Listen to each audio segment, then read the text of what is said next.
stuff in their community, as opposed to people who have criticised the system their entire lives and then go on to take a lordship. Right, okay, anybody else? Any comments about honours? Yes, I'm coming to you. This is why we have to have people asking questions at the end of rows. Have you noticed? So I've got to come round. There's too much cronyism within it. Too many people that have done things with governments, previous governments, or politicians, then they go and get then a lordship or a sir. People that work hard should get then. Okay. Anybody further comments on the honours system? Maybe we should have a system like France where you just have a Legion of Honour, that's it.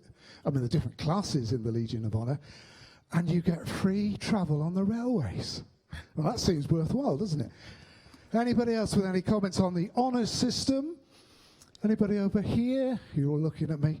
Yes, good thing, bad thing. Anybody, have we got an MBE or an OBE or a CBE and BE?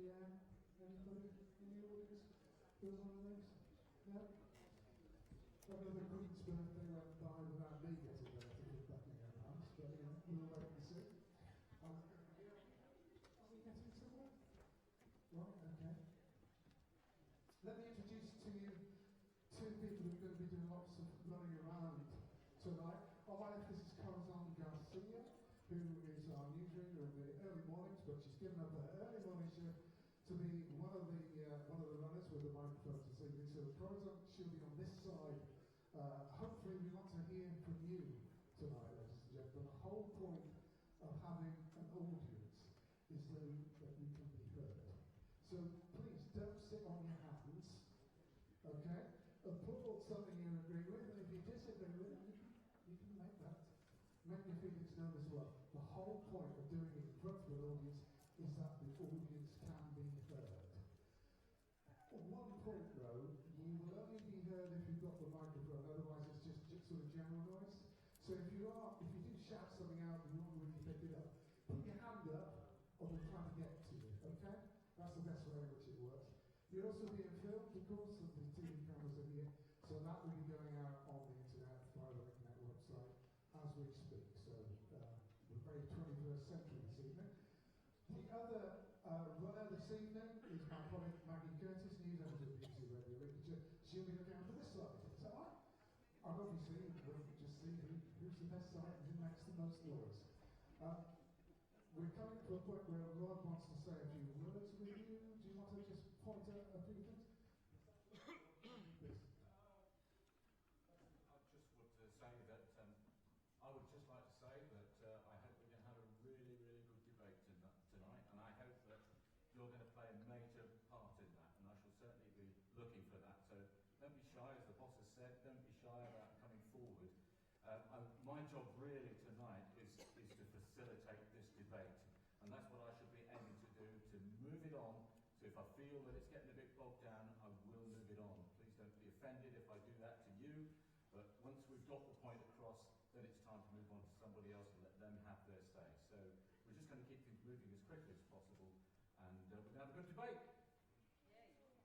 Well, we'll be introducing the panel on air, as it were, but just so that we're absolutely clear who we're talking to tonight, I'll go in the order that you can see them from my left, your right. So we have on the extreme side, David Prescott, former Labour MP candidate for Gainsborough, communications consultant and digital strategist. David Prescott.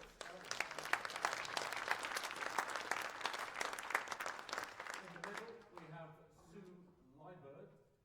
Sue, MBE, I should add, is a businesswoman, advisor to senior business people around the world, and an author, Sue Liebert.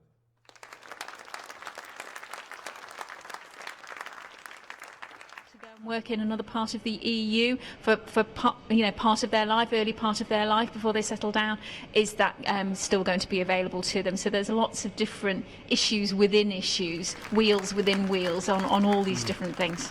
And I know from when we put together the audience, which I know we go through the final bits of applause and practice, and we'll join them in a minute or so, it seems that it's gone from that people who initially applied were saying they were for one side or the other, and there's perhaps a slightly larger group of undecideds now.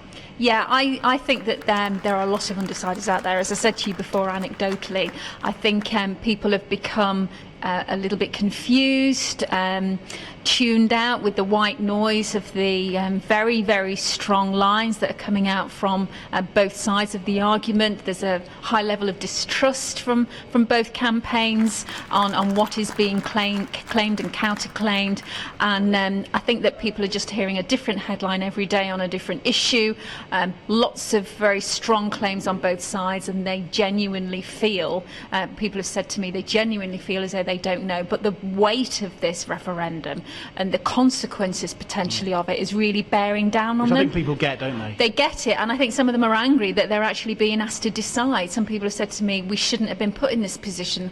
What do I know? Why am I having to decide this going forward? Isn't that what we vote the government in for? Sharon, thank you very much. Sharon Edwards, our political reporter here at BBC Radio Lincolnshire. We'll have a little bit more music, and then we'll be joining the team inside the LPAC for the debate with Rod Whiting. But to take us that way, here's Take That. So how are we doing for time? Were you hearing the applause out of interest? Simon? Hello, were you hearing the applause out of interest? That's all right, I was just hearing applause, that's fine. Okay, so how long will this lead to talk? So how long, where does this song take me to in terms of time? Okay, 3:20, let me have a look at my watch. Oh, it's not going to be far off, is it? Just a sec.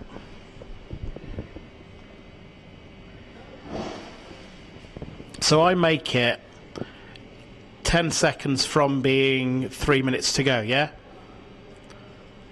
So wait a minute, oh, okay, I'm slightly behind, so 3 minutes now. And how long's left on the song?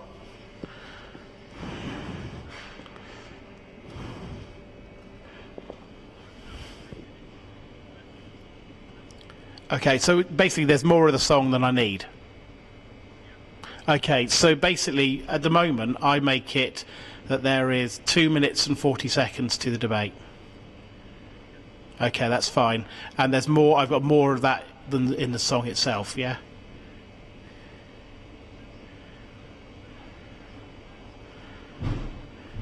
Oh, okay. No, I don't need that. So what we'll do then is if we aim to fade down the song about 40 seconds too, and then I'll talk for about 20 seconds, and then hopefully there should be a bed underneath me because they're going to fire it at 30 seconds too, and then I'll just shut up, and then we'll have some music for about 15 seconds, but that's coming from here, not from you.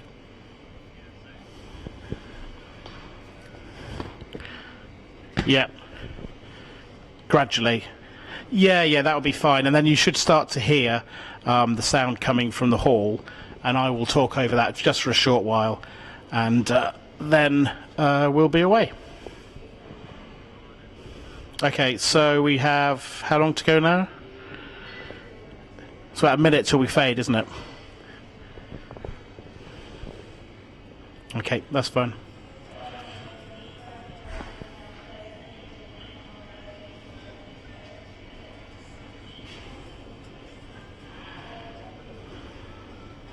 I'll turn everything off, by the way, Simon, and I'll come back down beforehand, so don't worry about that.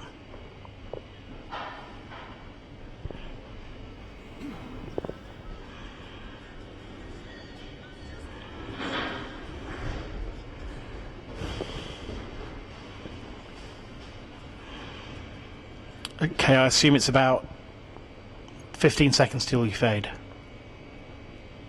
Okay. Okay. Okay, if you start fading in 5.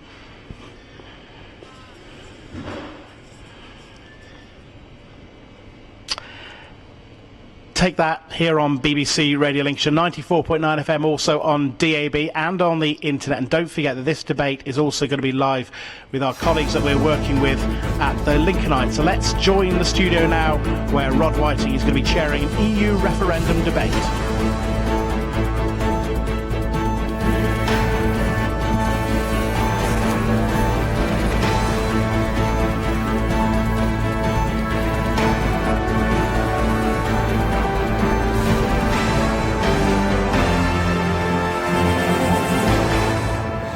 Good evening, I'm Rod Whiting from BBC Radio Lincolnshire, and together with the Lincolnite we're bringing this debate live across Lincolnshire on 94.9 FM and DAB, with video of the event being streamed online on the Lincolnite website. You can also follow us on Twitter tonight, #LinksEUDebate. Welcome to our special debate on probably the most important decision we'll be asked to make in a generation. Should Britain remain as part of the EU, or should we leave the EU? We're less than 10 days away from that momentous decision, and perhaps for you there are still unanswered questions. Well, tonight, an audience made up of Lincolnshire people, equally divided between leave and remain, with a contingent of undecideds, will, through me, put their questions to our invited panel. And let me introduce you to our panellists right now, starting with our Remain camp on my left, your right. At the extreme end, we have David Prescott, former Labour MP candidate for Gainsborough. He's a communications consultant and digital strategist.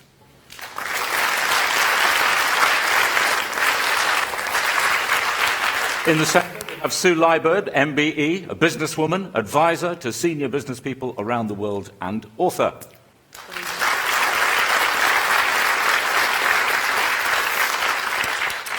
And to my left, Finbar Dowling from Siemens UK. He's project director for the new wind turbine manufacturing facilities at Greenport, Hull.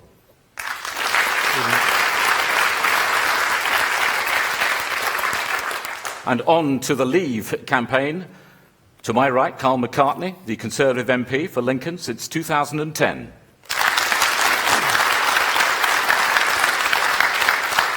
In the middle, Victoria Ayling, UKIP Lincolnshire County Councillor and a recent candidate for Lincolnshire Police and Crime Commissioner.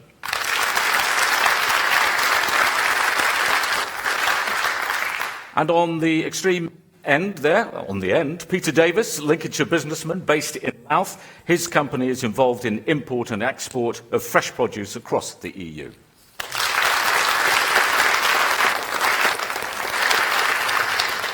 So you've met the panel.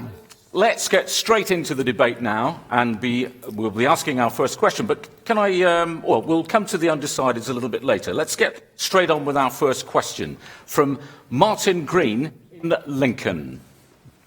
Mr. Martin Green in Lincoln. Hiya. Having seen the growth in the city over the last 20 years and the investment, how will a Leave vote benefit me and the residents of the city? Carl McCartney. Well, first of all, the regulation that the EU imposes on us, as 56% of our new laws every year is imposed by the EU. If we vote to leave on the 23rd of June, that will disappear.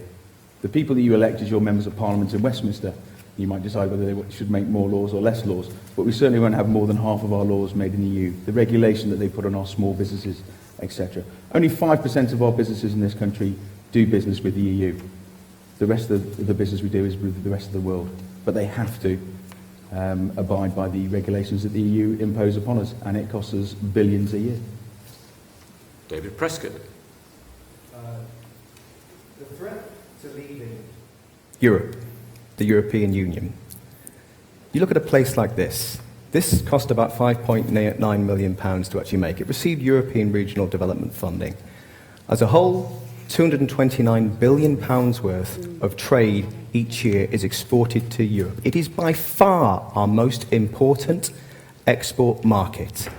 It employs people linked to EU trade. It secures about 3.2 million jobs. In Lincolnshire alone, it's about 35,000 jobs. It would be madness for us to pull out of a single European market, which Vote Leave want to do, which would then put companies at risk of tariffs and quotas. It would affect people in your pocket. The National Farmers Union has already said that prices for food would go up. It would affect employment, and it would also as well turn us from being a greater Britain to a little England. It is far better for us to collaborate as part of Europe, to lead in Europe and not leave it. Okay. Well, let's ask a couple of the business people that are with us on the panel tonight. Let me first go to the Leave campaign and to Peter Davis. What do you think? Well, I've just come back from Holland, where we have an operation. And last week I met with my Dutch counterparts, with my Belgian counterparts, and with my French ones. And obviously we've been debating what we're going to do should we decide to leave. And one thing was made very clear to me, that none of my partners in Europe believe that they will change the way we work should we leave Europe. In fact, they were saying to me they will still invest in the UK.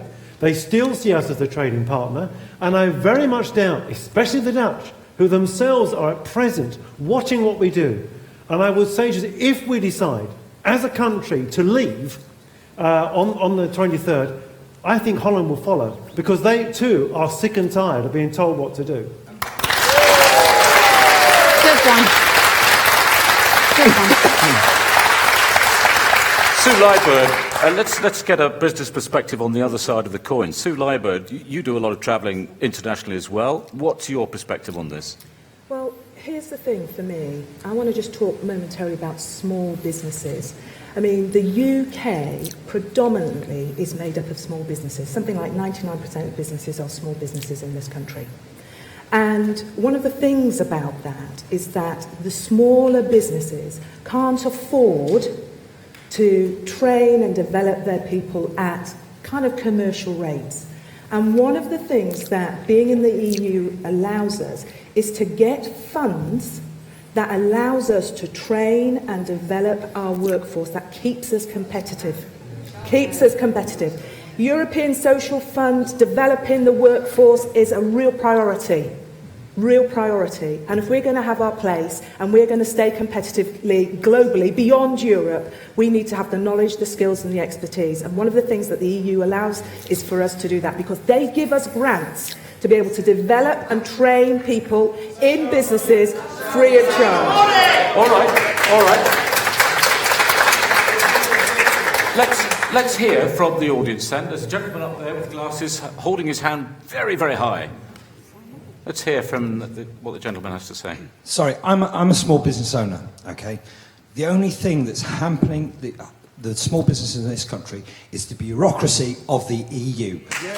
And that is all that ever,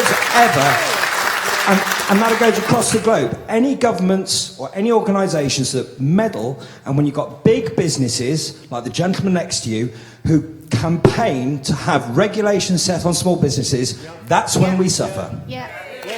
All right. Do you want to come back on that? Let Finbar Dowling respond to that. Well, just to answer the question to begin with. So Siemens, our credentials as such are we're a major manufacturer employer in the United Kingdom, 15,000 people now employed in the UK, 1,500 in this city alone on 2 sites. It's our biggest manufacturing sites actually in the UK. And we're campaigning to remain in the EU. And we haven't just arrived at that process overnight. So being a German company, we have followed a process to get to that point.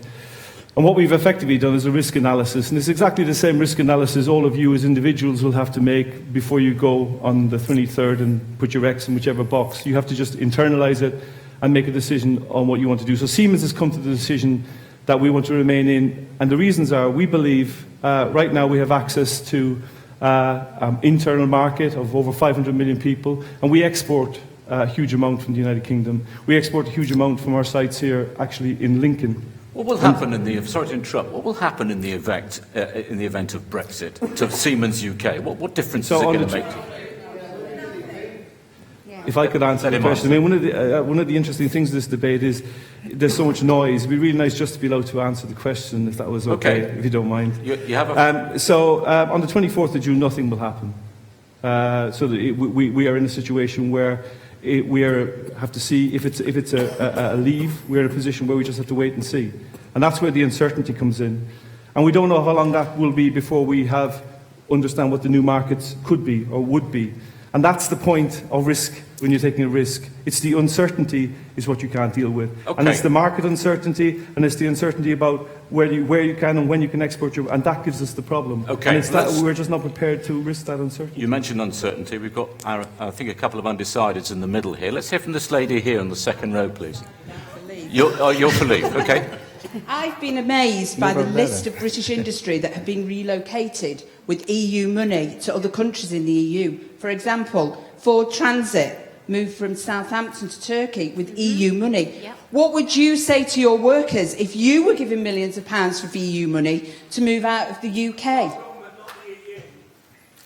Sorry, the gentleman up here. Sorry, that's our government, not the EU that's done that. No, it wasn't. They were moved with EU money. Can we just let the gentleman finish what he was saying? Apologies, but to me, that is our government of the time, whether that be Labour or Conservative, that has made that decision.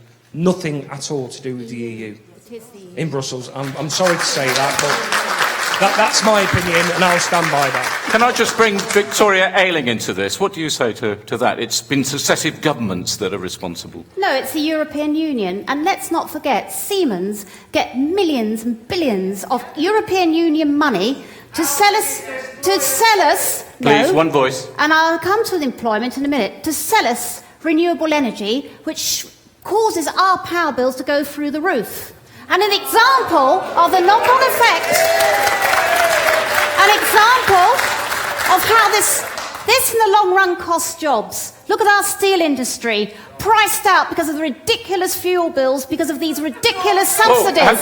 Victoria, the steel industry is not the fault of the EU. No, that was the Chinese steel. It is, no, because we cannot be... Can I speak, please? Please, one voice. We live in a democracy, I'll come to you in a second. Apparently.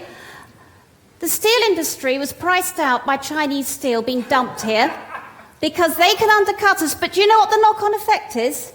Instead of having it in Scunthorpe and in England, they've moved it all to India. They are producing steel there, and we're importing it back to this country. Carbon, if you believe in climate change, man-made climate change, that sent the carbon emissions through the roof.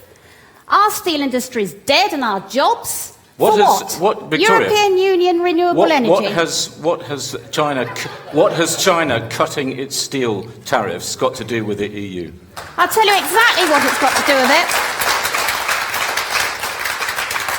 The negotiations from the European Union about our steel industry were done by a very low-grade minister from Luxembourg. What Luxembourg ministers know about the steel industry, I don't know, and totally mismanaged it. If we, on a World Trade Organization, had our own seat and did our own deals, which we can do, as we have done for centuries, and join the 47 other countries out there dealing with the rest of the world outside the EU, we would have a steel industry. It's great that we have a passionate debate, but can we please extend the courtesy of allowing people to finish what they're saying? Thank you very much. Can I now go to somebody on this side? The gentleman at the very back with his... Sorry to make you clamber over all those seats, Corazon. Gentleman at the back there with the scarf. I'll try not to make any rude comments about what you're wearing through the course of... I'm just not going to let you get away with the steel. I've just moved to Lincoln, lived 30 years in Sheffield, lived through the demise of the steel industry. It was Conservative governments, it was Thatcher. Please don't give us this nonsensical rhetoric about China and India. It was the Thatcher government that undermined and totally decimated the Sheffield steel industry. Okay. And Carl McCartney, would you like to come back on this? Well, firstly, on that particular issue, I think the gentleman, with no respect whatsoever, is not talking sense at all. And in fact, it's very clear to see that under a Labour government, manufacturing in this country declined far, far more than it ever has at any other time. I'd just like to pick up on a point from Siemens, though. German companies are very happy with the way the EU operates. And in fact, it's very much like a Ponzi scheme. The German economy is based on them lending money to southern European states to buy the manufactured goods that the Germans and the French make. But as we all know, a Ponzi scheme is not perpetual. It will one day fall apart. That day is going to come very soon. Yeah. Right. Good one. Quickly, Finbar.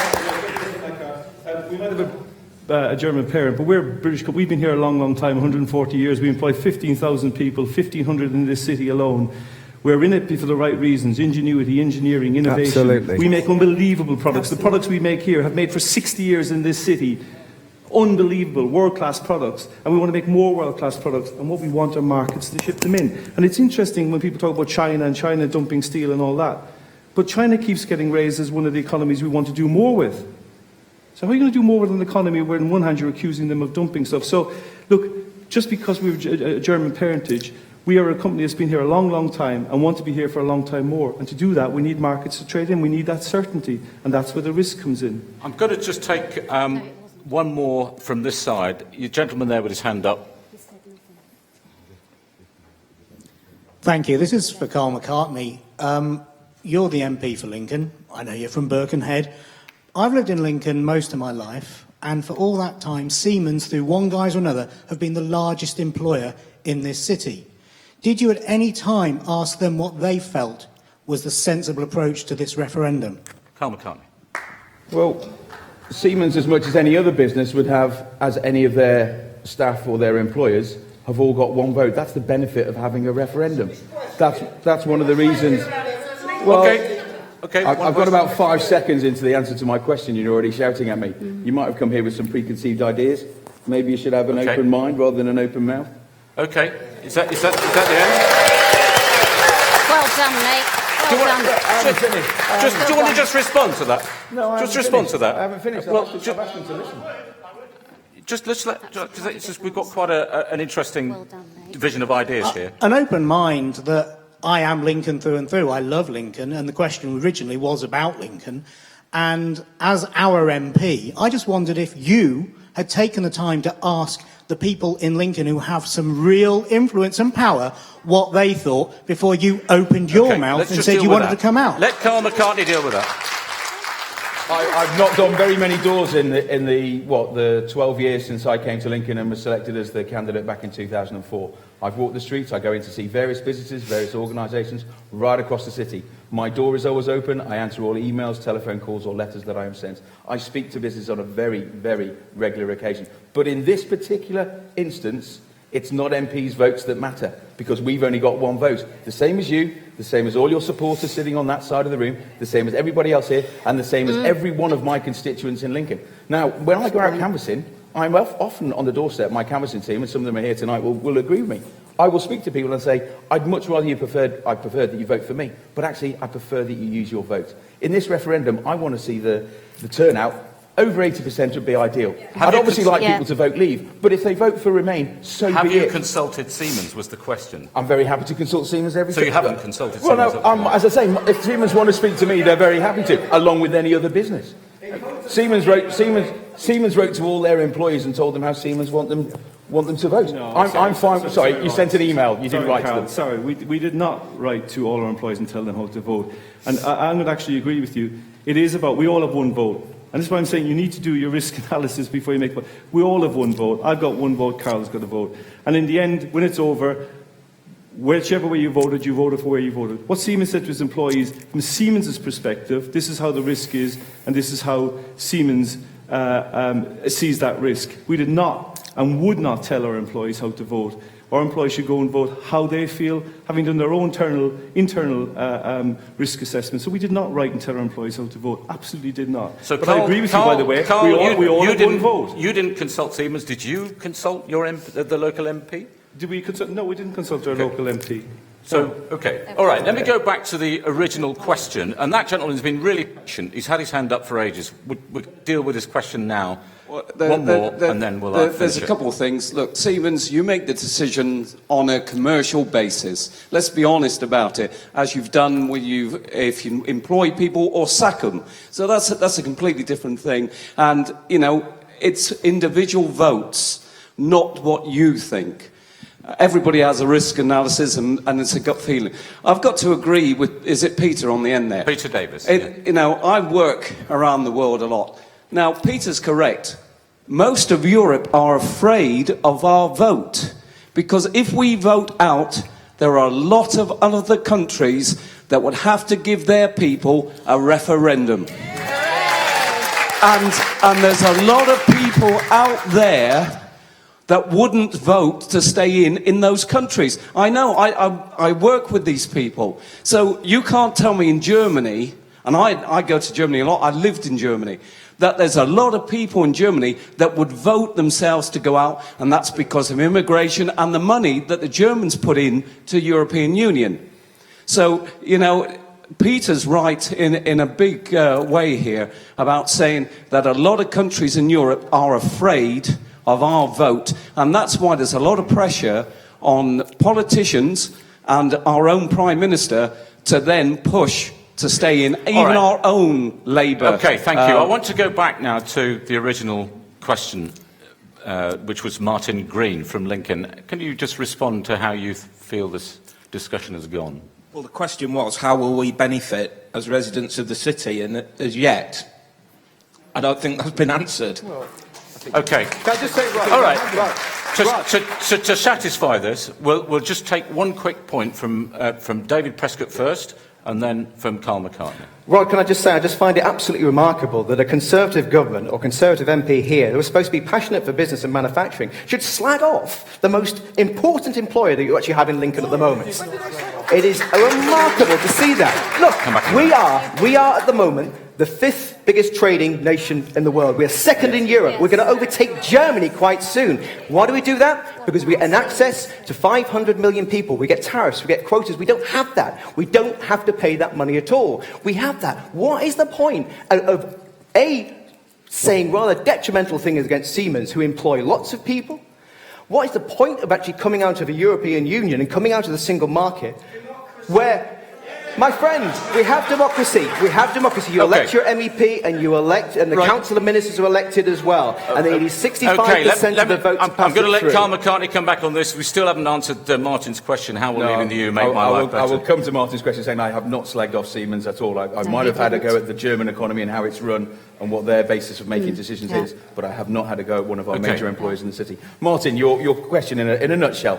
With the freedom that we would have by voting leave on the 23rd, you will see more employment opportunities in Lincoln. Yes. You will see the government of this country, which you might agree with or you might not, but you will have the choice to get rid of them at a general election. You do not have the choice with the EU presidents, all 5 of them. No. Thank you. We're going to move on to our second question now from David Shaw in Gainsborough. Yes, good evening. My concerns are not immigration, far from it. I don't have a problem with immigrants at all. I think the greater problem is with the free movement of people. No control on our borders at all. I've been working out on the streets for the Vote Leave campaign for the last 2 months, and the number of people there, the people on the street, their issues include not being able any longer. I've actually spoke to these people, not being able to get their children into the school of their choice because of immigrants. So this lady from South Lincolnshire. The other problem, I believe, that with free movement of people is that just 2 seconds. The free movement of people, we've got cases of diseases reoccurring now in this country that were eradicated. South Lincolnshire has had a big increase in scarlet fever in the primary schools, and the lady out there was very concerned. What is your question that you want to put to the panel? Right.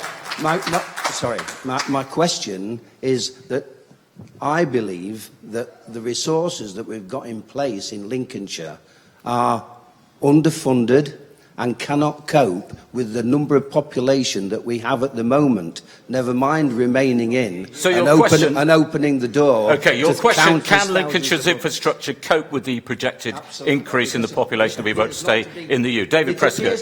Thank you. David Prescott. Firstly, sir, I understand your concerns about that, and for you to say the concerns that you actually have, it's not racist, it's not xenophobic to actually say it. I think the important thing about this debate is we have it, we've got to tackle migration. But look, they did a research and a survey by the University of Central London, and they found that between 2001 and 2011, the net contribution, that's the net contribution to our British economy by EU migrants was 20 billion. That's about 2 billion here. All these migrants coming over here and stimulating our economy. And I'll tell you what, the average age is about 26. They're healthy as well. They're not clogging up A&E. What they're doing is they're helping to pay A&E in the taxes and the national insurance that get to do that. And if you really want to blame somebody, don't blame the EU. Try blaming the government that's basically cut GDP NHS spending from 9% under Labour to 7% here. And if you want to talk about schools, and I know Carl's done some research, some study about the children of EU migrants who are basically taking our places. Let me tell you, my wife's an EU migrant. She's called Ros. She comes from Ireland. And you know what? She pays her taxes. She pays her national insurance. And my kids aren't going to be treated as second-class citizens by vote leave on the basis of so that their person is born outside. What you should be doing is asking why this government managed to cancel the Building Schools for the Future programme, which created the shortage of spaces which you have now. Can I just put a question to you, David? Why did so many people in Lincolnshire, particularly in the Boston area, complain that they were made to feel like racist when they tried to raise this concern with the Labour government a few years back? I think I will tell you, and I'll be completely honest. I'll be completely honest about this. I think the accession controls for letting Polish people in, I think we didn't really have an understanding on the feelings and the statistics that were given to us by government. There you go, Treasury forecasts are a bit the same as well. But when it comes to it, we had to deal with it. Now, what we did in 2008 under Gordon Brown, we introduced something called the Migration Impact Fund. It was about £50 million a year that was actually meant to relieve the pressure points in our services to make sure, so in places like Boston and Skegness, that you got the money for that. The Tories, when they came in 2010 under Eric Pickles, cancelled that fund. It was funded by a visa on non-EU people coming into the country. They still pocketed the money, but they didn't give it. Now, I think whatever happens... No, Rod, this is an important point to make. Whatever happens, whether we do vote leave or vote remain, it can't have business as usual. We need to bring back a migration impact fund, and of that a hypothetical £20 billion that we've got over the 10 years, £2 billion a year, we should be putting more money to make sure we relieve those pressure points. Let me go to Peter Davis. I just want to agree with what this gentleman said. And I think if the Remain Party looks at it and has been out to Europe, as I've been, I want to take two examples. One is Speyer in Germany. It's in the Pfalz region, down in south-west Germany. I work with a group of people down there, Germans. I've worked with them for 20-odd years. They live in a town called Speyer. It has approximately the same population as Louth. When I spoke to them last week, they were absolutely beside themselves because they'd been away for a night out. They came back and found their house had been raided by immigrants. They completely smashed and trashed the house. They tried to steal their car, and they were in a situation where they walked back and they said, when 5 years ago, they could have left their front doors open. Now they have to lock their windows and doors, even to the extent that they don't want to go out at night. Now they go down to Spain, Roquetas del Mar, Almeria.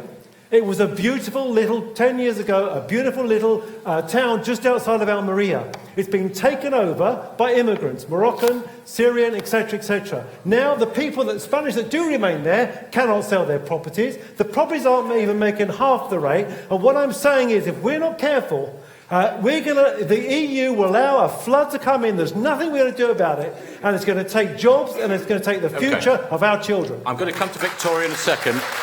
Sue Lyberg, could you respond to that? Ladies and gentlemen, I don't know about you, but when I hear this inflammatory language, when I hear the language from politicians,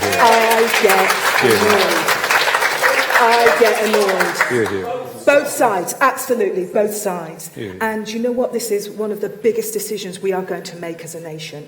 And we need rational discussion and debate. And this inflammatory, language is deeply, deeply disturbing.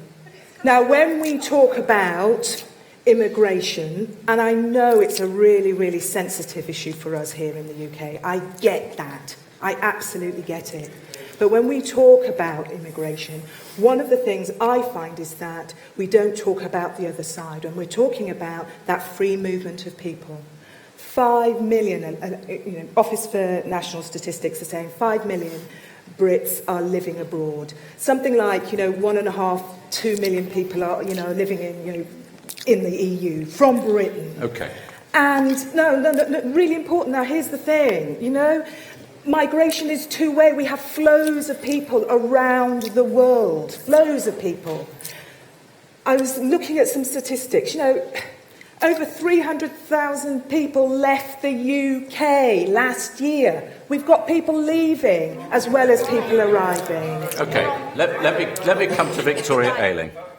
Right, I actually live in the constituency of Boston and Skegness, and I'm sure Mr. Prescott is so used to having to queue up for school places or anything else, they don't touch people like politicians. What's happening in my patch as a county councillor? People displaced from work. And do you know why? Because there's so many migrants doing the jobs that traditionally the locals did, there aren't any vacancies. And I'll tell you why they can undercut the locals. The European Court are superior to our own courts now, since 1992.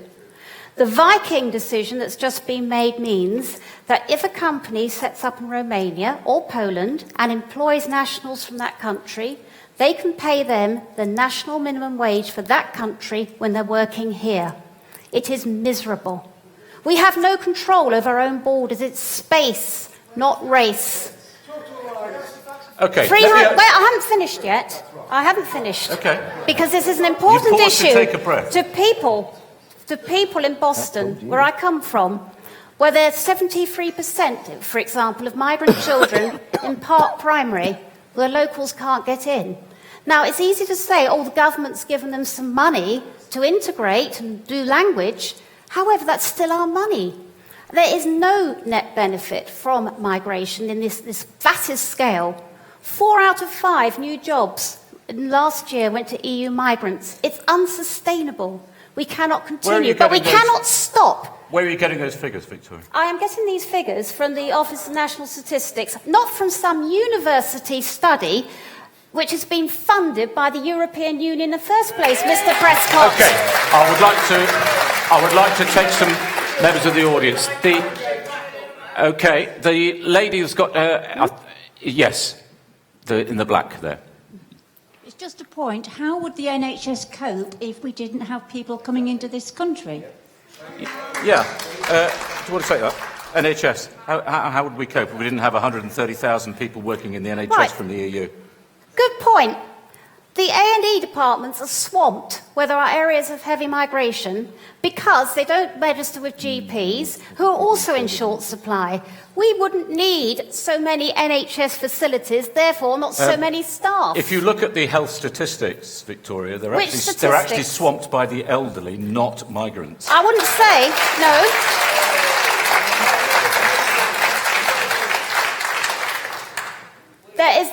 What statistics are those? Those are the NHS statistics. Right. Well, I'll tell you what's happening, what's actually going on the ground. I don't look at statistics. I see that our services are heavily under strain, like the NHS. We would not need so many NHS services if it wasn't for endless migration from the EU. Gentlemen, and I don't think people like yourself or many people in the audience who can't see the problem have ever had to suffer on the receiving end of this. I'll come back to you. Gentleman there with the beard, yes? Thank you. I'd like to bring some facts to this because I do know something about the statistics involving migration. Taking the NHS, I was very surprised to find myself that the proportion of people working in the NHS who are foreign-born is almost exactly the same as the proportion of the general population which is foreign-born. I can't break that down into different occupations because I don't have the figures.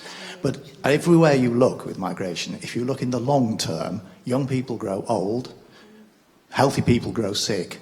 The only long-term effect of a continual net inward migration is to increase the population across the board. Old, young, fit, criminals, saints, take what you will. Now, I will put to everybody here the question, it is a simple fact, a statistical fact, that the population, the contribution to population increase through the imbalance of migration we have at the moment is about 1 million people every 3 years, the population of the city of Birmingham. More people bring a bigger economy. They don't bring more land. They don't bring more forests. They don't bring more green belt. They don't bring more rivers. They don't bring more water. So I'm concerned about the long-term effect on the environment. All right, thank you. Gentleman there with the jacket. Yeah, I'd just like to take us back to the comments made earlier, and I noticed that the questioner, although wasn't against immigration, he certainly gave a blooming good... Anyway, you know, I mean, I have to accept that the Polish, we must agree, are a problem. I mean, they've been coming here for years. They came over in the 1940s. There were pilots, there were navigators, there were bombers, there were rear gunners. a lot of them gave their lives. A lot of them gave their lives so that we're in a situation where we can be having this democratic debate tonight. And I think it's very, very sad that we nitpick over certain people, over certain countries, and the way that they have come and they live here and they contribute. I deal a lot with Polish people. They all work. They're all honest, certainly the ones I know. And as far as the comment that our friend has been making about Spain and Germany and Portugal, let me tell you that when you hopefully, in your case, hopefully come away with a win, there'll be about 500,000 people who have retired to places like Italy and Spain who can no longer afford to stay there because of the devaluation of the pound, and we're going to have to find houses for them. We don't know. So, Carl, could you like to come back on that? First of all, on the last point of that gentleman, I don't think we really need to hear any more from Project Fear. Ultimately, what we are saying from the Vote Leave campaign is that we want the freedom to control immigration. It's not that we're against immigration. So I'm very happy to have seen people from Poland. But actually, at this stage of where we are now, we have free movements of European peoples, but those pilots, those navigators, etc., from Canada, from Australia, from New Zealand, how easy is it for them to come into our country now? It's very, very difficult. It shouldn't be that way. We should be able to choose which people can come into our country, because they should be able to be a positive influence on our country, not a negative one. All right. Good one. I understand. Could I just hear from the lady in red there? Because I understand that you are a Polish national, is that correct? I'm Lithuanian. Sorry, Lithuanian. I beg your pardon. Yes, I am an immigrant, been living here for 10 years. I've always worked. All my foreign friends and people that I know, they always worked as well. Now, let me make this very clear. We're not here to steal your jobs. We are here to take vacancies that are available, that you don't take and you don't want, or you don't have qualifications for.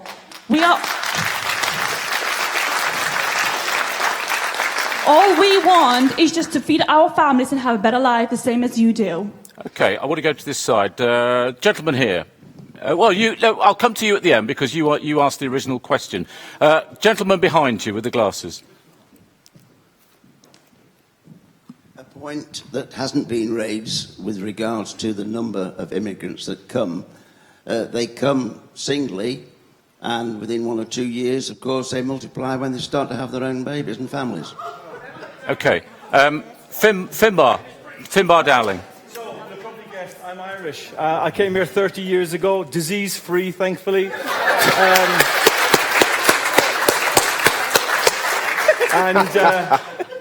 And I've worked in this country and raised a family in this country, made a contribution, and I pay my taxes in this country, and I've got 2 children who've got British passports, and I'm very proud of them, and I'm very proud to live and work in this country. And actually, the British people are so tolerant and so welcoming. And last week, when I saw Nigel Farage reach to his pocket and take out the passport, my heart sunk. I felt all of a sudden, oh my God, I'm now not part of this anymore. I'm somehow different. Why am I different? There's no point scheme in the world that would have let me into this country. I came here at 19, but I've made an outstanding contribution, if I would say so myself. I pay my taxes. What's wrong with me? Am I the kind of person you want out? Is it that lady? Okay. Is there something that we can be? Okay. Sorry, it is a little very bit... briefly, on a personal Victoria. level, is a little Very bit offensive, briefly. frankly. Is a little bit offensive. You should be careful with the language, Okay, please. very briefly. In defence of my leader, that was not the point he was making.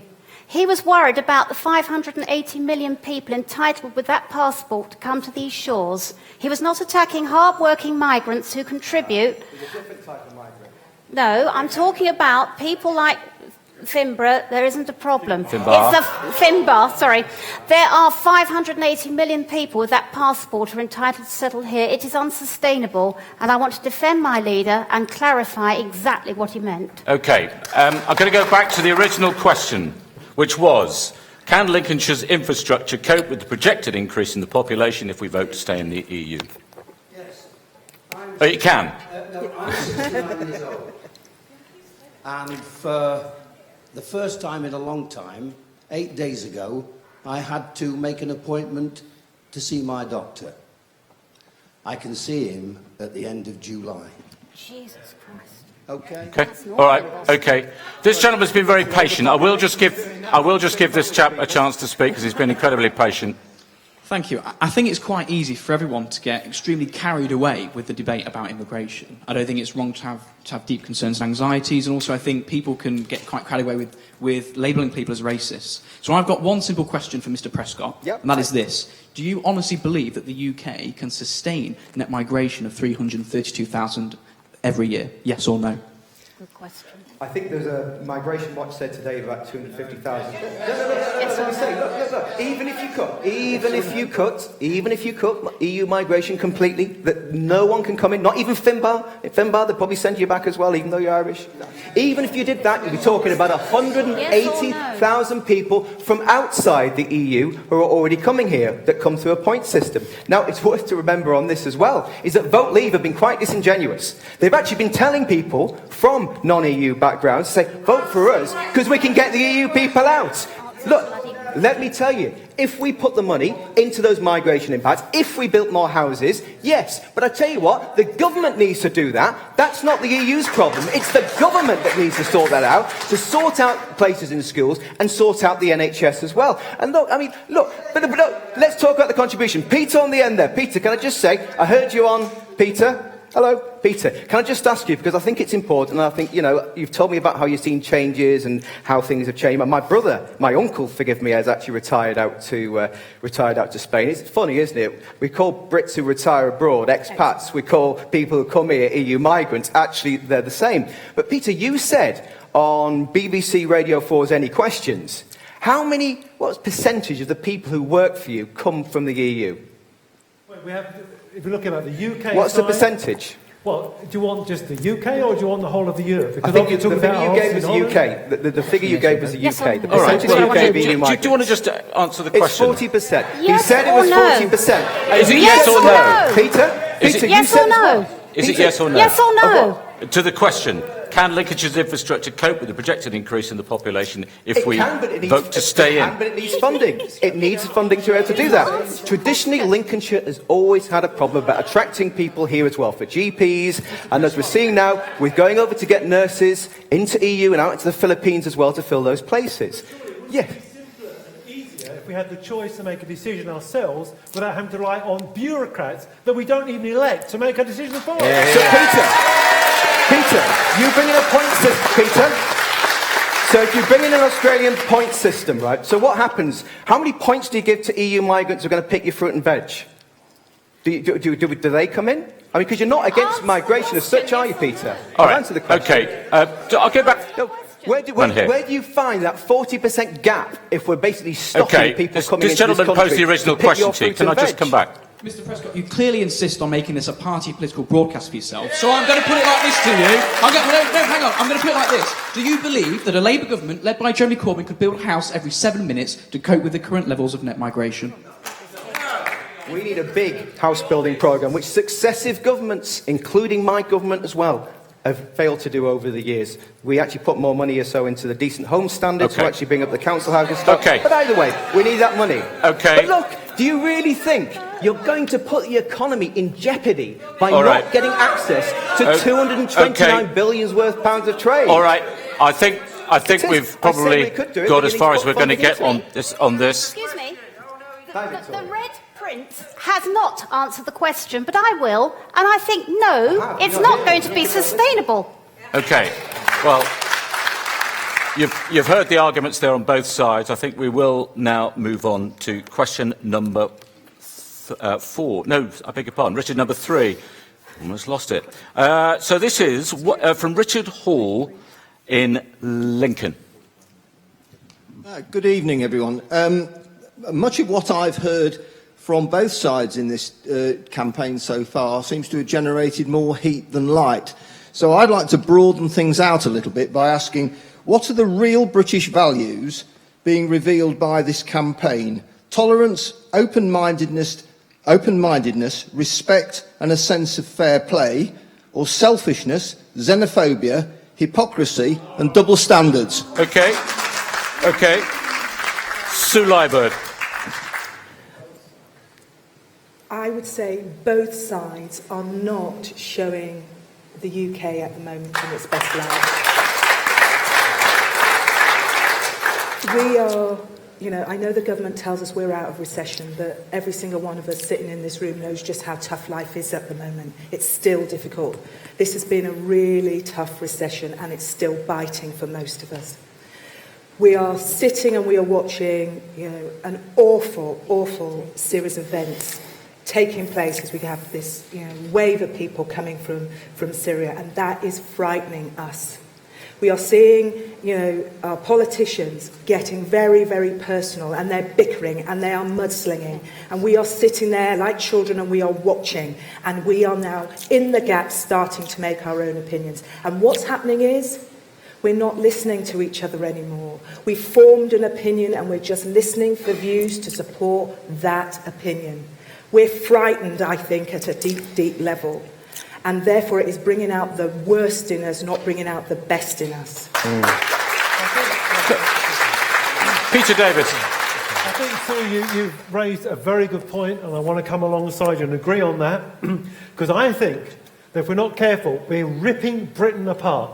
And I would say that whether we remain or whether we come out, whatever we do, on the end day when the decision's taken, let's all pull together and make Britain great again, and let's work together, both sides. Yeah, good one. Carl McCartney, are we being frightened into a decision? I think, and I will say this, I think the Remain campaign has been trying to use Project Fear to ensure that certain sections... Can I just read you... Can I just finish? Yeah. To make certain sections and then I will read you the a tweet. voting or non-voting population come out and vote their way when it comes to the 23rd of June. But I would say that on the 23rd of June, Vote Leave has run a really positive campaign. It's not people who are at the top of the campaign, like Boris Johnson and Michael Gove, who are being personally vindictive to other members of the government. Well, can I just read you a tweet which caused quite a bit of controversy from Leave EU? Vote Brexit before we see an Orlando-style atrocity here. Is that not frightening us into a decision? Well, in what respect? I don't know who tweeted that. And I certainly it was the official Leave EU Twitter account. What? I haven't seen that. Well, no, I haven't seen it's a matter of record. Well, on both sides, let's be honest, on both sides, people are passionate, and that is good. The worst thing would be if we had a referendum, and let's remember, I was one of 81 Conservative members of Parliament who got put on the naughty step for making sure that we had this referendum. Yeah, and I believe the country needed to have the referendum, whichever side that you decide to sit on, or whether you decide to sit on the fence. But ultimately, I think the hierarchy of my party thought there might be 40, 50 Conservative MPs who'd come out for Vote Leave. Actually, I think they were unpleasantly surprised. There was 140 odd of us, and I think there's probably another 50 who probably, when it comes to the ballot paper, will actually see that they'll be putting their cross in the second box rather than the first one. Okay. David Prescott, we've heard, there may be a third world war if we vote to stay. If people vote to come out, there may be a third world war, and the whole global economy is going to collapse. Look, for the first time in my life, I would not defend David Cameron on this, but he didn't actually say Third World War. That was actually taken out of context from that. There is a more important point that basically after World War II, and obviously we've seen an example now with the collaboration with the Poles, there were 20,000 Polish airmen who were here, who formed Squadron 302 and 303 to basically fight against the tyranny of Nazism. And following that, what we saw is that the continent of Europe said, we do not want this anymore. Britain led the lead, funny enough, actually drafting the European Convention of Human Rights, the bedrock of what this kind of like good society we have today. And even when you're a country and you join the EU now, you have to sign up to the European Convention on Human Rights. Look, I'll be honest, I think it was President Lincoln, there you go, Lincoln I mentioned for there.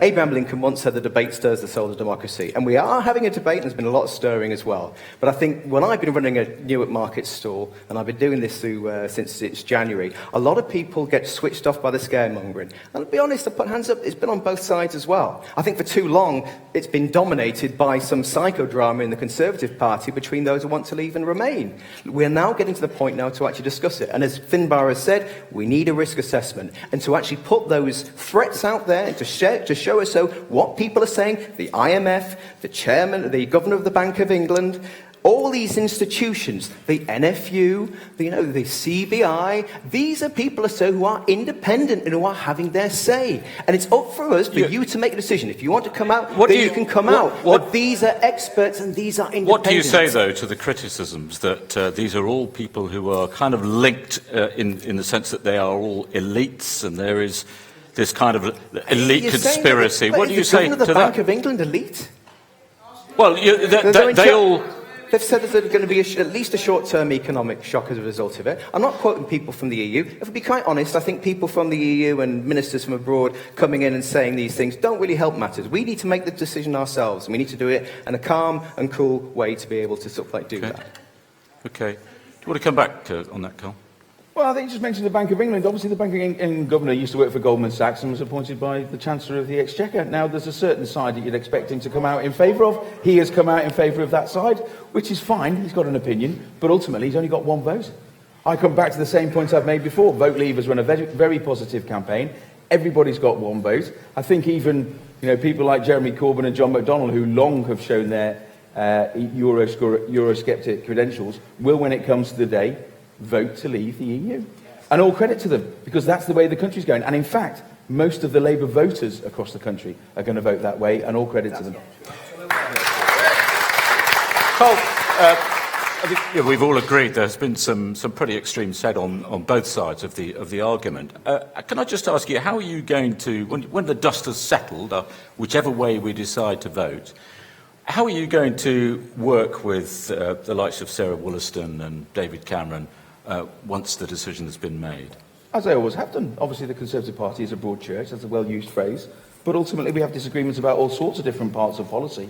Now, yes, the EU referendum is very important to the nation. It's also important to the Conservative Party and every elected member of Parliament. But ultimately, there's 90% of the other things that we do, which is like running the country in a good way. And I think we're on the right track with various things. And obviously, we'll carry on with that for the remaining just under 4 years of this government. So you'll have no issue with Sarah Wollaston, and you'll exchange pleasantries with David Cameron. I mean, you attacked him in the Commons last week. You were quite blunt with Sarah Wollaston on Twitter. I was, and 12 hours before I was having a genial chat with the Prime Minister as well on the terrace of the House of Commons. Is it going to damage your influence as a local MP with the Prime Minister? No, I don't think so at all. I think the Conservative Party, as I say, is a broad church. We can have differences of opinion. I will differ with David Prescott about various things. And whatever he might say that I'll disagree with, I might also find that there's various things that I agree with him about. All right, let's go to the audience then. Lady there with the glasses, fifth row, I think fourth row. I feel sorry for all the voters because I've listened to lots of debates and sometimes I think I've made my mind up and I know what I'm going to do, and then I listen to another one. And the MPs, they're all telling you lots of frightening stories, and it's really difficult for the likes of us to decide what to do because you're all at each other's throats, and it's not nice and it's not clever. Okay. Maggie, lady behind you there with her hand up. There is scaremongering on both sides, and I completely agree with the lady that's just spoken. The scaremongering is because actually nobody in this audience or on the stage knows what's going to happen. Now, I am the owner and a managing director of a company which trades with not only Europe but also the rest of the world, importing and exporting. SBCB UK, there is an SBCB France, there's an SBCB Morocco, Portugal and Belgium. And we're a small business, part of the 99% of the small businesses that keep the country going. We sell muscular surface biocides, and we know about red tape from the EU. But if we were to leave, who is to say what that red tape would continue? Because we would still need the red tape to still be able to trade with countries in the future and with the rest of the world. So who on here can tell us what the trade agreement will be between Britain and the rest of the world and the EU? And I'll tell you the answer, nobody. So we are voting for a blank piece of paper, and should we just jump out of the frying pan and into the fire? Finbar Dowling. I agree with the both speakers because, first of all, the question was about what does it say about Britain. I'll tell you what it says, is that we're living in a democracy, and it feels fantastic, honestly. Yeah. To see so many people engaged and so passionate, it doesn't matter which side you're on, it's fantastic that we can have that dialogue and we can have a democracy, we can have a debate, and in the end, it comes down to making these decisions. First of all, I've got my remote control permanently sellotaped to my hand so I don't throw it to a TV screen because the noise, it's noise, noise, noise, left, right, left, right. And actually it comes down to this very point. When you go into the box, what facts do you have? And the reality is there isn't a whole heap of facts. So then you have to internalise it and say, based on that, because there's so much noise, statistics this, statistics, there'll come a statistic from this side, counteracted by this, with a whole lot of hysterical debate around it. What you have to do is look at it and say, from your perspective, is this a risk that's worth taking or a risk that's not worth taking? It's as simple as that. And I wish there was a card you could pull either side and say, there you go, it's a slam dunk. It isn't a slam dunk. It's a democracy. It's a referendum. You have to do, it's just you.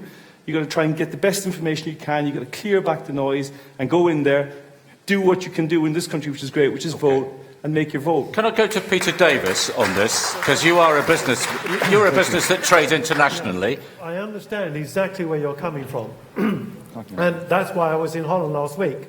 Because obviously we want to put in place the necessary protections, if you like, for our business. So I know exactly where you're coming from. And I'll be very honest with you. If I wasn't in business and I didn't see with my own eyes what's going on in Europe, I would have voted Remain.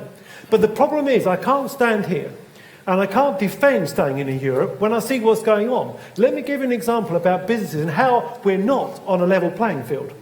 There's a German company, a German holding company, that has big business in Almeria, which is a growing area for cucumbers, peppers, etc. And they got a large grant from Europe to build new greenhouses. I went out there last year and they showed me the project. I went back at Christmas and I went back to see them. And I found out there's nothing being done. But I tell you what there was 4 new Mercedes cars parked in the director's spots. Now they are using our UK paid tax money to fund brand new cars, and this corruption is widespread. If it's just one, I'd understand. I can give you so many examples of corrupt dealings. Well, let me just go to this side and I'll come back to Cole. Gentleman at the back. And the question was about British values and what they stand for nowadays, what's being revealed about them.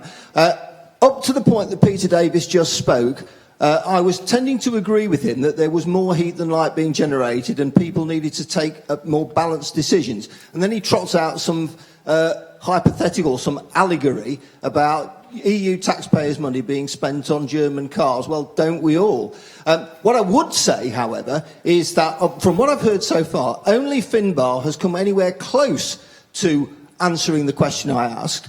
I didn't want to listen to any more nonsense about the economy because as far as I can see, and I'm not an economist, but as far as I can see, we could be as well off inside as we would be outside. But what I do notice is this. The rhetoric that's been generated has, to some extent, explains to me at any rate, quite what was behind some of the appalling scenes that we saw in southern France this last week when Russian football fans, allegedly, and English football fans started fighting. Now, we know the Russians have a particularly right-wing view of things, and there are countries in the former Eastern European states who are also moving to the right. If we, as a country, break up the European Union as a result of exiting the Union on the 23rd of June, and those countries start to exercise their right to have referenda of their own, what is to stop those right-wing leaning governments like Hungary from seceding from the European Union? Okay. One of the strongest attributes the Union has achieved has been peace in Europe for 70 years. If we're going to end up with European states starting to defend their own positions and taking isolationist views, then I can't see that peace lasting much longer. All right. Okay. I did say I would go back to Carl McCartney. Well, first of all, I'd like to say I don't think we should give the EU credit for something it shouldn't have the credit for. It's NATO that's kept us safe over the last 70 years. And further going back to what you said, what are our values? We are a sovereign nation. We are a proud sovereign nation. And talking about regulation, as that young lady was over there, we see that 56%, as I mentioned before, of our laws are made by the EU. Not made by MEPs who we elect. Those laws are brought forward to the EU by people who are unelected commissioners. They are appointed. That is not democracy. No. You have a chance on the 23rd of June of bringing back sovereignty to this nation. If we, as members of Parliament, this is me, I know I'm the only member of Parliament here, but if me and the other 649 members of Parliament make laws that any of you do not like, you can get rid of us at a general election. You cannot get rid of those EU presidents and the EU Commission. No, that is not democracy. We are a proud, sovereign nation, and we have the chance to take our freedom back. Okay, I want to move on. I want to move on to the next question now, which is from Julie Davis in Waddington. Every economic organisation has said Brexit is going to be bad for the economy. I haven't yet heard any evidence to suggest that a positive result for Brexit will stop the economy going into recession again. What evidence do Brexit have to support a positive outcome for the economy should they win? Victoria. Right. At the moment, the European Union accounts for 37% of the world trade. That's going to be declining to around 22% in 9 years. It's a declining market. Out there is the rest of the world. Now, there are 47 nations that have zero tariff deals with the European Union, and we can be one of those, because we would put our place on the World Trade Organization. Digby Jones, ex-leader of the CBI, said, if there's any funny business from the European Union hiking tariffs to make it difficult for us, within 24 hours, the countries within the European Union would be kicking down the door to get rid of them. Why? 5 million jobs outside Britain in the European Union are dependent on trade with Britain. Now, our trade with the European countries is not dependent on our membership of the European Union. It is dependent on our trade with the European countries. That will not be affected. But the difference is we can go to the rest of the world.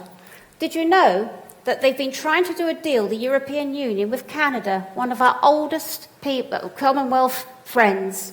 It's taken them 7 years and they still haven't come to a conclusion. Now, if we were doing that deal, we'd have done it in about 5 minutes and could do our own thing. And that could be multiplied many times over to actually renew our acquaintance with some of our old Commonwealth allies and still keep our trading with the European Union countries. Victoria, just to clarify, if we were to leave the European Union, what would you seek to do by way of trade? Simply the WTO arrangement, the World Trade Organization tariffs? Because they would cost us, wouldn't they, if we were going to take those tariffs on? Not necessarily. If you look at the Article 50, which is the 2-year programme to leave the European Union, within that time, all these things will be actually negotiated. There is no way that Germany will want to stop selling us cars. They have £11.5 billion a year in cars to us, and they're not going to want to stop. So if any of the Eurocrats made it difficult for us, they would be held to break loose.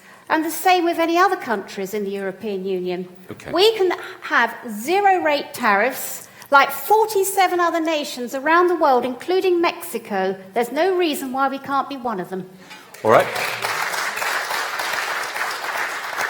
Yeah, I mean, from our perspective, again, it comes back to what the facts are. The reality is there is no facts about if we leave the EU. There is no facts, and there's no point talking about doing a trade deal with 5 minutes with Canada. No. That's just absolutely ridiculous. It's just ridiculous. It has never, nothing like that has been remotely done. So what you can look at is this whole question about whether Europe wants to sell into us. Well, why wouldn't they want to sell into us, and what's going to stop them from selling into us? In the sense that we buy Mercedes cars today, lots of them in the UK. They're not manufactured in the UK. Where will the stuff be manufactured? Where will the products that we want to acquire want to manufacture? Take the car industry, Nissan, 90% of what they produce is for export. They export it out of this country. So we don't have a sustainable home market big enough to sustain some of these huge manufacturing. So they could quite easily bring it back to Europe. We'll still want to buy the cars. I mean, someone mentioned Ford earlier. What's the biggest selling car in Britain? Ford, I understand. Do they manufacture here? No, they don't manufacture here. So I think that for us, what we're trying to, the risk we're assessing is, we need to be in the single European market. That's what it's 550 million people. We want to be in the single European market. We know what trade looks like with a single European market. And what we don't know is, if we leave the single European market, how long that will be disrupted for, or what even that might look like. And saying that you do know, unfortunately, is not true, because nobody knows. Therefore, it's a risk, and that risk we have to factor in, and that's why we want to remain. This is all about risk management. Carl McCartney. Go on, Carl. I'm just just going to say, and for all the audience here, on the 24th, the 25th, the 26th of June, nothing is going to change. Yeah. For 2 years at least, when you invoke Article 50, nothing will change. Probably for 5 years, things really won't change that much. But what I will say to Finbar is, if we vote to stay in, if we vote to remain, what reassurance can you give us that the economy's not going to tank? It's going to tank. What It's tank, won't reassurance it? can you? Yeah. You cannot. So don't say to me that if you vote leave, you don't know what's going to happen. If you vote remain, you don't know what's going to happen. But if you vote leave, your politicians in this country have the power to make decisions that affect you. We have the power to control our borders. What decisions? We have the power to do trade with any country we want around the world. What decisions will you make? Because, of course, it then goes... We make the decision on the 23rd of June. It then goes back to Parliament. What's going to happen then? Well, the Prime Minister is going to have to decide who's going to then do the negotiations as we go through to the leaving of 2 years. What is Parliament likely to go for? Is it going to go for a... Well, I don't think we're going to have people doing those negotiations who work for the EU. I think that's the first thing that we shouldn't do. Well, no, I didn't assume they would. Those are the people who are in charge of the renegotiations, which we don't hear much about anymore, because really, the Prime Minister didn't get any renegotiations. My question really is, my question really is, what are we likely to go for? Is it going to be a Norwegian-style relationship with the No, EU? no, we're going to go for a UK relationship. Yes. We are very proud. We are the fifth largest economy in the world. Even David Prescott admitted that. We're the fourth largest military power. I believe Britain has stood on its own before, and it can again. Absolutely. Okay? David Prescott. We live in a globalised world. This is not 1945, it's 2016. We are an interconnected world. You see now Brazil, Russia, the BRIC countries, India and China, emerging, and some would say very successful economies, and they will only get better. If we are to stand and compete with them and trade with them, we need to be part of a wider bloc of 500 million people. I'm sorry, the days have gone so that we just stand in the past and just remember Little England and warm beer. Those have gone. We have to compete. We have to compete. We have to compete, and we have to be able to do that. And what I love more than anything else about the European Union, it's collaboration and cooperation. In Lincoln University, what we're seeing here is about £3.2 million comes from Europe as part... Yeah, but can I just finish with a point here? That £3.2 million allows us to actually cooperate with 9 other research universities across Europe to combat things about training the next generation of scientists to deal with chronic diseases like diabetes. And if you speak to anybody from Universities UK, to any of the people, even the Vice-Chancellor of Lincoln University, who sent a letter to the Sunday Times with various other people as well, and even Stephen Hawkins as well. Look, we are world leaders in research, but it helps that we actually are part of a collaboration and cooperation with Europe. Okay. If we go out, we move away, we won't have that. Let's go to the audience. Gentleman there has been very patient in the check shirt in the middle. Sorry to make you clamber there, Corazon. Okay. All right, we'll come to you in a sec. Yeah, can I please pull David Prescott up? Yeah, go ahead. Yeah, there's a lot of false over here. There's a lot of false pontificating going on over there. You're a bit dramatic. I think you're very false, but that's just a personal thing. The money you keep talking about for this university, you can't have it both ways. You pull the 350 million down that's on that bus, right? You pull that down, right, and then you're saying you're having it both ways, aren't you? Yeah. You're having it both ways, and you can't have it both ways. You're saying that that's money from Europe, right? That is our money. Yeah. You've said it twice now. Okay. You've got to be pulled up on that. Can I just say, sorry, because we hear a lot about the bus and we hear about that 350 million. Yeah. Very quickly, 350 million, we don't pay that to Europe. We get a rebate basically sorted out by Carl's favourite hero, Margaret Thatcher. We also, on top of that, get cash back for research, regional development funding, for agriculture, and it comes down. Okay. You know what it comes down to? Our net payment to Europe is 1p in every pound that government spends every year. And off the back of that, you get access to a market of 500 million people without tariffs or taxes. You get access and help and support from 500 million people, whether it's collaborating in science and research or to try and combat climate change. Yeah. And in a globalised economy, we are better in Europe than just standing alone on the sidelines. Gentleman there with his hand up towards the second row there, just in the red jacket. I'd like to ask David Prescott to consider the geography of the UK, the size of the country itself, and the population density we've got just now.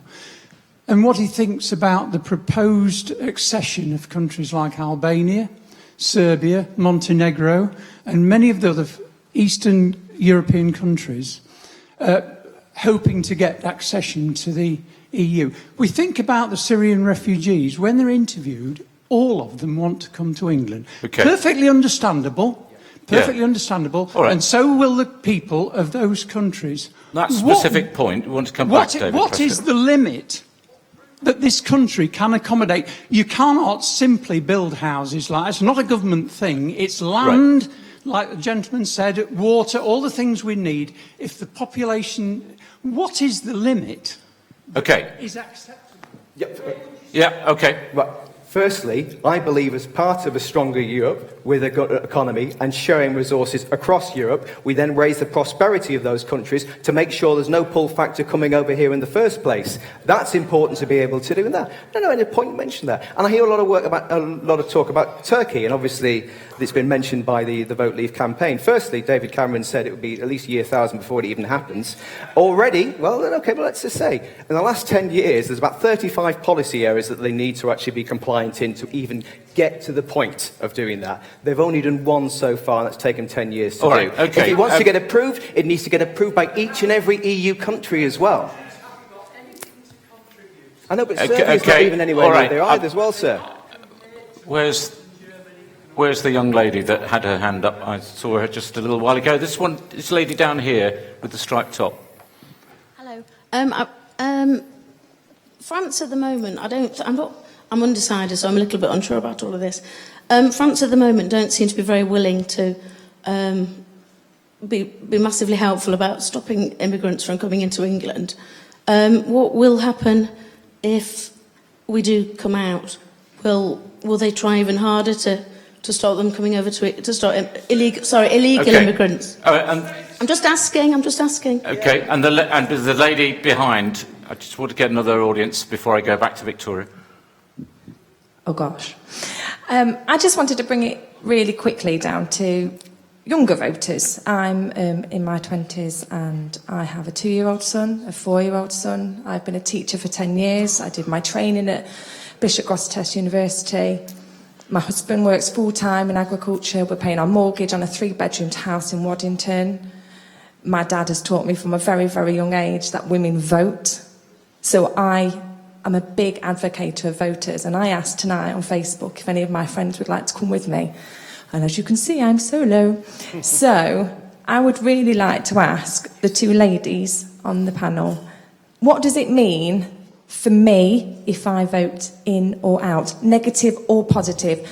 I would just like something that I can go away with tonight to think about. Thank you.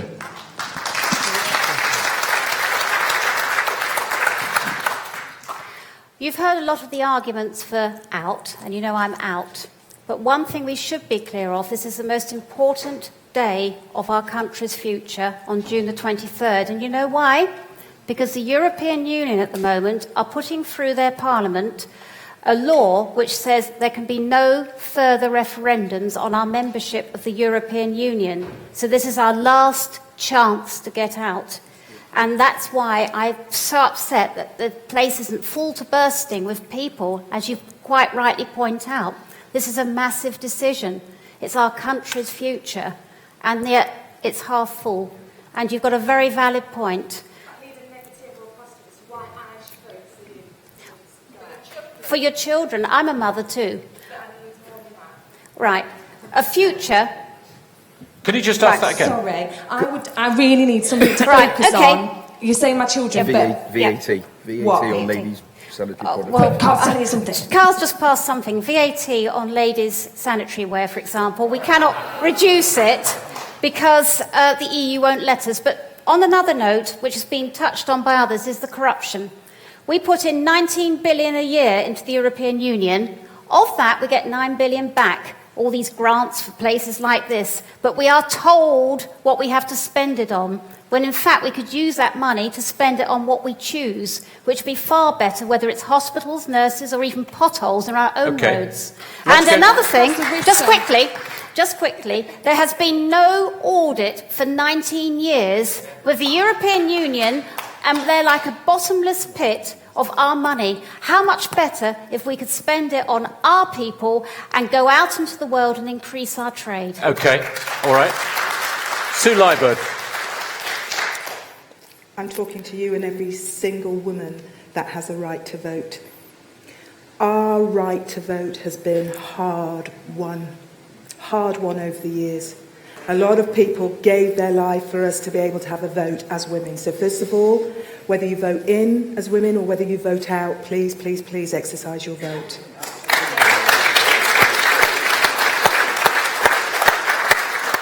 One of the reasons I voted for Remain, you know, I'm not a politician, I'm a businesswoman at the end of the day. And one of the reasons that I have voted for Remain is for some of the reasons that your life situation is right now. And that is, we do live in a truly interconnected world. We are a global village. And I'm very, very interested in the next generation. And that next generation is growing up online, digital. They are buying products, sourcing knowledge from around the world. It's truly interconnected. And for us to be part of the European Union is a demonstration of that interconnectedness. We're demonstrating our leadership. For me, this is about the future. I'm very, very worried that people are going to vote just on short-termism. This is about your children and the next generation and the generations to come. So thank you. Right, we're going to move on to the final question now because we are running short of time. I did want to get this one in. The lady there mentioned that I think you said your husband was in agriculture, is that right? Which brings us nicely on to this question from Michael Jarmers from Scampton. Michael Jarmers from Scampton, is he here? I'm over here. Oh, I'm sorry, that side, I beg your pardon. So I was going to ask this to Carl and David, but I'd like an answer, so this is to you, Carl. David will have a chance to respond. Farmers are currently relying on an EU subsidy, especially the dairy industry, which is in crisis in this country, not because of the EU, but because of the supermarkets. So we can't blame them for everything. But more red tape brought by the EU to this country is crippling British agriculture. How does the panel think that subsidies would carry on in this country? Would it be on a per hectare fee as it is now, or would it be on an insurance basis for poor market conditions, which the whole of agriculture is currently suffering now? OK, so how does the panel believe British agriculture would be affected in the case of the Leave vote, particularly on those issues that's been raised there? Carl. Before the mid-70s, farmers received subsidies from this government. If we leave on the 23rd of June, farmers will continue to receive subsidy from this government. But it will be direct. It won't go through the bureaucratic nightmare of the EU, who will decide where that money might go or where it might not go. We might see that our fishing industry comes back as well as our agricultural industry. And for you and for many other farmers, and not so many in my constituency, but right across Lincolnshire, there are many, many farmers, will see benefits through voting Leave on the 23rd of June.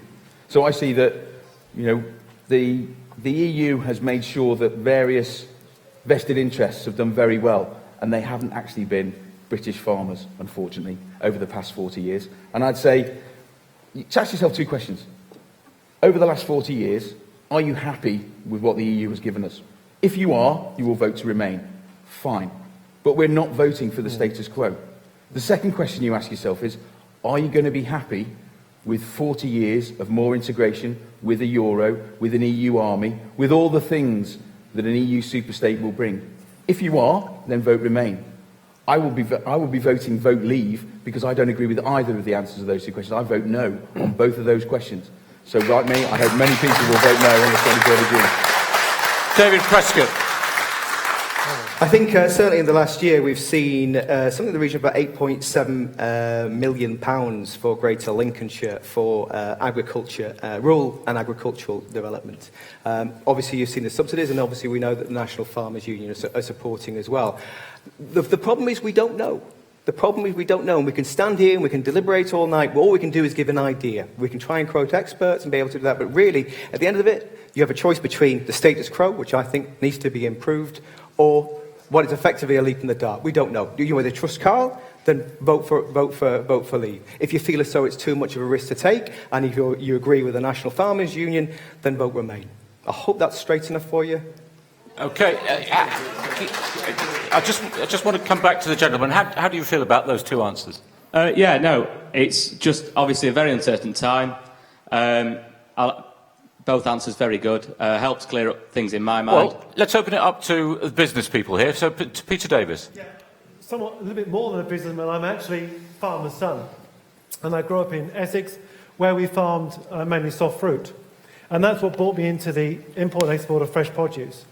What does concern me is that up to now, that farmers have got a fairly good deal out of Europe, but what has been hidden and put under the carpet, which I do not accept, is the fact that since there's been this referendum, and talk of referendum, the French and the Germans have pushed a situation under the table, and that situation is that they've said that the repayments and the rebates that our farmers get will have to change, not just England, but also France and Germany. But it's been pushed under the table until the referendum's taken place. Now, what concerns me is that as a farmer, and farmer's sort of son myself, that even if we vote Remain, it's not going to be as we were, chaps. It's going to change. And what concerns me is that the rebates that the farmers are getting now will no longer continue the way we get. So are we going to be, again, doubly pressured with problems in Europe? I say, much better we take it back and we give the farmers what they have. Listen, we need to stand up. We need to stand up not just for Europe, but also for the supermarkets, because they are crucifying our farming industry. And I say now is the time to stand up, let ourselves be heard, and let's think about Britain and British farming first. Peter, can I just a question that does get asked a lot, and I'll just put this one to you. Where is the money going to come from for the subsidies that you're saying will come from the government, bearing in from the 8.5 billion net that will come back from the EU? I am not a politician, I'm not a statistician. I work in fresh produce, that's my business. But what I see is that the money that would normally go to Europe to fund other stuff that they're doing, the Italians, the Spanish, the Greek, I can go on for hours telling you about that money won't need to go to them. We can keep it here and give it to our own farmers, for our own future, for our own children. Victoria, given that various Leave spokespeople have been saying we're going to spend all the NHS, we're going to invest more in businesses across the country, there's only going to be so much money that will come back from the EU, isn't there? About 8.5 billion net. Oh, actually, more than that, at least 10 billion a year, but that's not including the hidden costs. But I want to go to the point you're saying about the NHS. At the moment, it's gravely under risk with TTIP deals where the European Union negotiating so that American companies can buy chunks of our public services. And what is a very unknown hidden part of this treaty they're putting together is that there's also a clause in it that any company who suffers a loss of profit because of a government can take that government to the European Court and get compensation. Now, where does that put us with our own minimum living wage? Just a thought. You mentioned the TTIP. Yeah. The TTIP excludes health organisations. It does now. No, it does now. It does now because of conservative backbenchers. It does now, but it would be there in the future. Okay, but I just wanted to clarify. Can I just that also point out that's also on the cards that every EU national will be given a tax card ready for direct taxation. Okay, Finbar.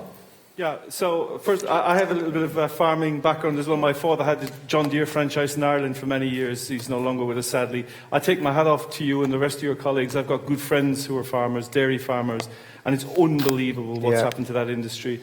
And I look at those guys and how they've got 4 or 5 jobs now, doing horse dentistry, selling feed, just to try and make a living. The product they're producing, they're getting paid less. It's costing them more to produce the product than they get for it. Now, from a manufacturing background, you just wouldn't be in that business. You should be able to make a profit. You should be entitled to make a profit. You should be entitled to have a living, to put food on the table. So that's a desperate situation, and quite rightly, it's not the EU's fault. Now, coming back to the EU, in terms of the farming subsidies, I don't know a whole heap, but what I would say to you is this is the question, and again, it's a balance of what you believe. We're assuming here that all the money that this 8 billion a year that we give to net, that we give to Europe, that's all going to come back and distributed, and there's no effect from coming out of the single market. So it's a straight net. Now, we would say there will be an effect of coming out of the single market because we will probably lose trade. jobs, and so on and so forth. So what you have, the judgment here for you is a difficult one, which is going to be about what monies will be available and will they be distributed. But I doff my cap to you. What you're doing is really worth it. I'm going to come back to the gentleman, but I just wanted to try and see some hands of people who haven't yet had a chance to speak. This gentleman in the front here. Thank you. I'm undecided and I'm a lawyer and I can see both sides. The regulation is a nightmare in certain areas, in some ways it's really good. And it's more of a comment more than a question. The fact is, if we did leave, the assumption is, is there an assumption that we're just not going to comply anymore with these regulations? Because obviously we're going to have to trade with Europe. We can't just disregard Europe. So we're going to have to keep the regs. You can't, until you trade, to keep in, you still have to trade, so they'll still be there. You can't just revoke all these regulations. That's just my observation. You can't just contravene them now just because you're not a member anymore. Okay. Well, all right. Victoria, want to come back on that? Very quickly. Only 6% of UK companies actually trade with the European Union, and yet every company in the UK is subject to all the red tape as if they all dealt with the European Union. When you're doing exports and all the rest of it to different countries, each one has its own rules and regulations. But we'd be able to negotiate our own, and not all our companies be lumped in having to deal with the red tape we currently have to. Well, it gets a bad name sometimes. Regulation is really important. When I came to this country first 28 years ago, I worked for a company that made electricity meters for the British and Commonwealth markets. It closed 25 years ago because we were only making a product certain for that market. We have to make products that we can sell into Europe. And so having products that are regulated, having the same standards is very important. You have to convey with them. You can't go off and do your own thing. If you come outside, that collaboration will be gone. Same for research and development. Exactly. You're absolutely right. There has to be regulation. Carl. Just very quick. That's a fact. Hang on, Peter. I'm just going to make a very quick example for you. We can keep all the good things, but the bad things we can actually say, no, we're not doing that. Yeah. All your members of parliament, right across the board, whichever party, voted on the fact that we think if people break the laws in the society that we live in and they are sent to prison, they shouldn't have a vote. Now, I firmly believe that, and many members of parliament do. Now, if you pay your debt to society, you spend your time in prison, and then you are released, and you abide by the rules of the society that you're in, you are given the franchise back. You are allowed to vote. That is the way that our country has worked for many, many centuries. And so should it continue. The EU want to say that all prisoners should have the vote. I don't agree with that. And the parliamentarians right across the political spectrum don't agree with that either. But the EU are going to force us to give our prisoners the vote. Okay. The lady in the floral dress. Thank you. Thank you. I'd like to thank Victoria for raising TTIP. It's not just TTIP, it's C to the Canadian deal and also TISA. But the key fact that you didn't mention is that our government is completely wedded to these proposals moving forward, and they will undermine the sovereignty of all future British governments. We will not, and talking about corporations, multinational corporations, the supermarkets, we will be giving them more power, and it's something that the EU, the socialist movement within the EU, has been fighting collectively, and it's only that voice that has been fighting that appalling move. Okay, the lady behind you. Hi, one of the ladies said about why it isn't full to the rafters here. And to be honest, I wasn't coming here. It was the last minute thing that I came. But to be honest, the reason I think it isn't full is because the people are fed up of listening to MPs and people really trying to gain things for themselves rather than giving us the straight answers of why we should be in or out. Okay, I just want to get through some more people in the audience. Gentleman there. To come back on the MP's point that looking forward going into Europe, that it wouldn't be the same ballpark and it would be more federal. What's Spin's take on that? Does he believe that we'd be looking at a more federal Europe going forward? I'm sorry, somebody was talking in my ear, so I didn't hear you. Would we be looking at a more federal Europe going forward? Is that also your belief? I'm not a politician, I'm a business person, and I don't believe that's the case. And like earlier when people talked about sorry, I was asked the question. If you'd let me finish, it'd be really cool. Because like that lady said, I'm tired of the noise. I wish it was June 24th as well. So I don't believe so, but I'm not a politician. I can see, for instance, we won't be wedded any further to Europe, which is good. The stuff with the European Army, I can never see that happening from a UK perspective either. So, you know, I'm not an expert, but I would have said no, to be honest. But it's just my view. Somebody else who hasn't yet spoken. Okay. I didn't hear that. That was just noise to me. Apologies. Sorry. The gentleman here. I was talking to a small tenant farmer down in South Lincolnshire the other day, and I was asking him how he was going to vote, and he said he was going to vote out. He said, just look at the agricultural merchants and the feed merchants. He said most of them are now multinationals, and we all know why that is. You know, the cost of plant biotechnology, you know, in the sort of Labour-led recessions of the 70s, you know, some of them went out of business and had to sell out. He said, I'm utterly fed up with these big corporations cozying up to Brussels. He said, I want to buy my grain and my feed from companies who I know the people and I know and trust, and I know that then there's no hidden agenda with Brussels. And we need a level playing field. I totally agree. I want to come back to the point because I still have the chance to say it.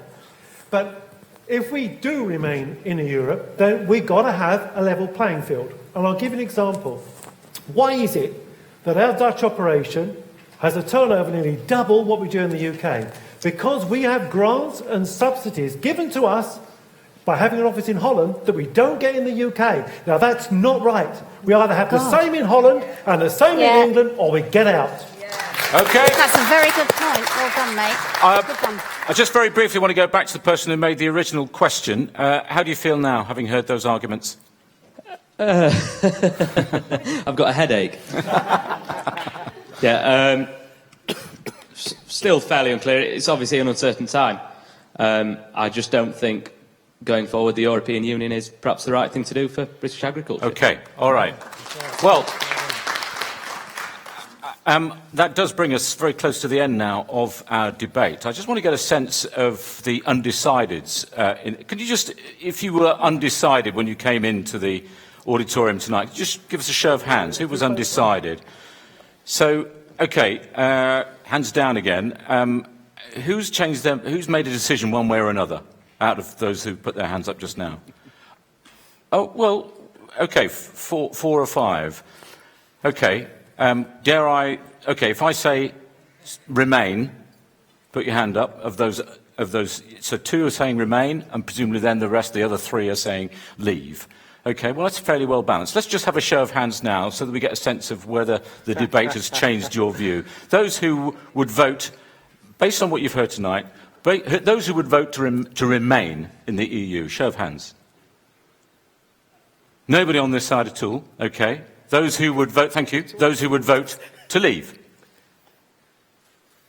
One or two this side. Was that the case when you came in tonight? Pretty much, okay. I genuinely haven't made a decision. I will do that next week. We're about 9 days away and then I'll make a decision. Well, that brings us to the end of our live debate. Now it's over to you. 10 days to go before you get to make your cross in the box. Remain or leave. If you'd like to hear this debate again, you can simply go online, bbc.co.uk/Radio Lincolnshire or The Lincolnite site there. It'll be there for some time. Thank you. And from all of us here at the LPAC, I better just say to all of our panellists here, David Prescott,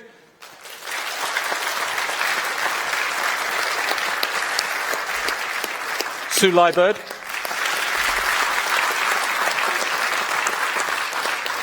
Finbar Dowling, Carl McCartney, Victoria Ailing, and finally to Peter Davis.